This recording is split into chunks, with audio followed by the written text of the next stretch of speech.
பாதை ஐபிஏ திருச்சபையின் விசுவாச பிள்ளைகளாக இருக்கிற உங்களுக்கும் எனக்கும், இந்த காரியத்தை லைவ்ல பார்த்து இருக்கிற உங்களுக்கும் எனக்கும் ஆண்டவர் கொடுத்திருக்கிற வார்த்தை, நான் உனக்கு சொன்னதை செய்யும் அளவும் உன்னை கைவிடுவதில்லை.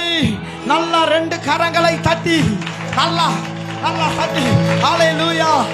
நல்லா வலது கையை உயர்த்தி சொல்லுங்க, அவர் எனக்கு சொன்னதை செய்யும் அளவு என்னை அவர் கைவிடுவதில்லை. பக்கத்துல கை கொடுத்து சொல்லுங்க, உங்களுக்கு சொன்னதை செய்யும் அளவு அவர் உங்களுக்கு கைவிடுவதில்லை. நல்ல கரங்களை தட்டி, ஓ அவர் என்னை கைவிடுவதில்லை. அன்பு தேவ பிள்ளையே, இந்த 2025ஆம் ஆண்டு முதல் தேதிக்குள்ள வந்திருக்கிற உங்களை ஆண்டவர் சொல்றாரு, நான் உனக்கு சொன்னதை செய்யும் அளவு உன்னை கைவிடுவதில்லை. அல்லேலூயா அல்லேலூயா. அவர் சொன்ன சொல்லை நிறைவேற்றுகிற தெய்வம். கண்களை மூடி